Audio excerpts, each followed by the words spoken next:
أشهد أن لا إله إلا الله وحده لا شريك له وأشهد أن محمدا عبده ورسوله. أعوذ بالله من الشيطان الرجيم. بسم الله الرحمن الرحيم. I forgot to ask people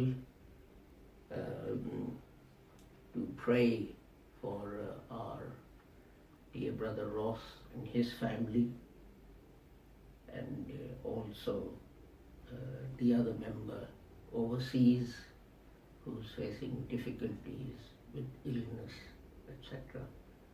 That Allah may grant everyone full health and ease these families' burdens. Today's topic is persecution by Israel of the Palestinians.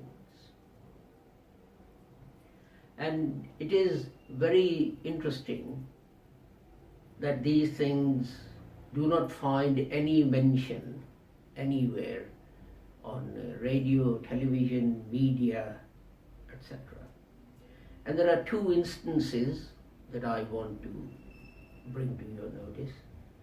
The first one is that the Israeli parliament has decided to build villages where non-Jews will not be allowed to live. So you will have to be a Jew to be able to live in one of those villages. And I find it interesting that in United States of America, the Qadiani splinter group of the Ahmadiyya movement, they tried to get permission to build a building or a little area in an American town where only members of their community could live. And the American government came down hard on them, saying this is discrimination on the basis of religion and you can't do that, and they stopped them from doing it. They said accommodation should be open, and they rightly said accommodation should be open to everyone. You can't say give us a permit to build this building, but we'll only get blacks or whites or Chinese or Japanese or Hindus or Sikhs or whatever to live in there. Whoever can afford to, whoever wants to, should be able to live there.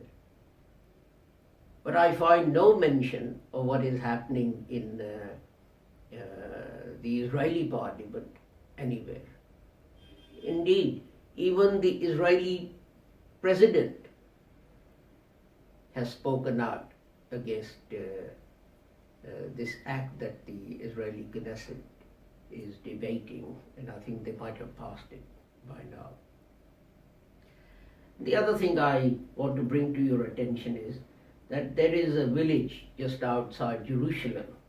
It's called Khamar al-Ahmar, I think. And it is populated solely by Palestinians. These Palestinians actually lived in a village in the Negev desert. Where they lived was not a part of the area that was going to form Israel. In 1948, when the Arab states attacked Israel, it defeated them and it took over a lot more land. So the village where these people lived was in that land that was occupied by Israel. And these people were ordered by the Israeli government to leave. This is in 1948. So they left and they went to Jerusalem, and just outside Jerusalem they set up this village. And the Israeli government has decided to remove all these people, there's a few hundred, 2 or 3, and raise the whole building, all the buildings to the ground, the whole village.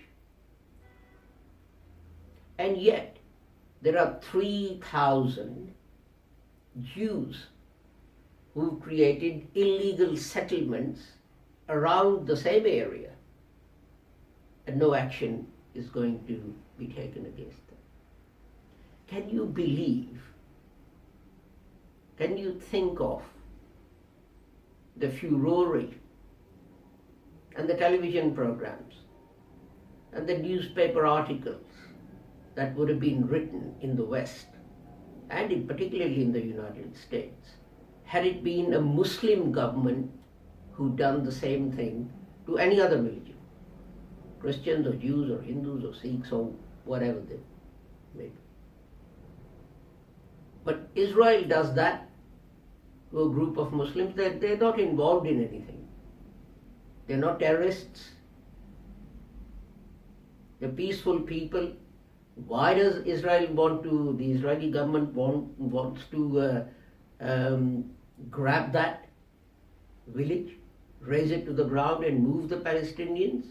Because it links East Jerusalem with the predominantly Arab areas that are under the Arabs. So it wants to cut all links that Arabs have with Jerusalem. And this is why they are doing it. Otherwise, why do it now?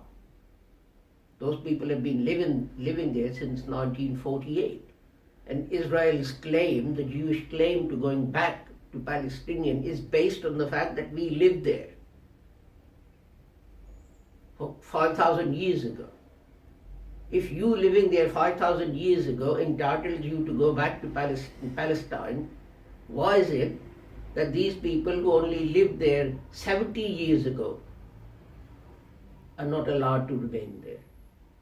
And they're being ejected forcibly, brutally, by sending the army in.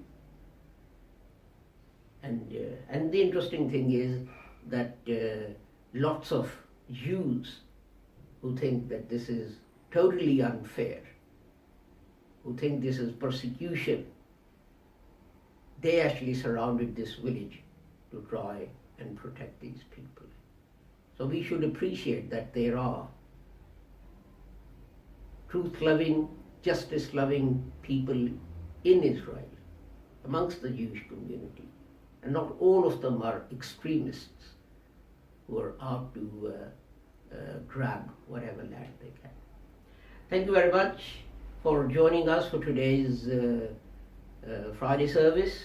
I want to remind you that we have Jamaat barbecue in Amberton Park near Milton Keynes tomorrow, and then on Sunday quite a few of us have been invited to a memorial service for the Muslims who gave their lives for the British government during the First World War. So I hope that we'll see you then. In the meantime, I pray that Allah keeps all of you safe and sound and free from harm. Assalamu alaikum, Khuda Hafiz, goodbye.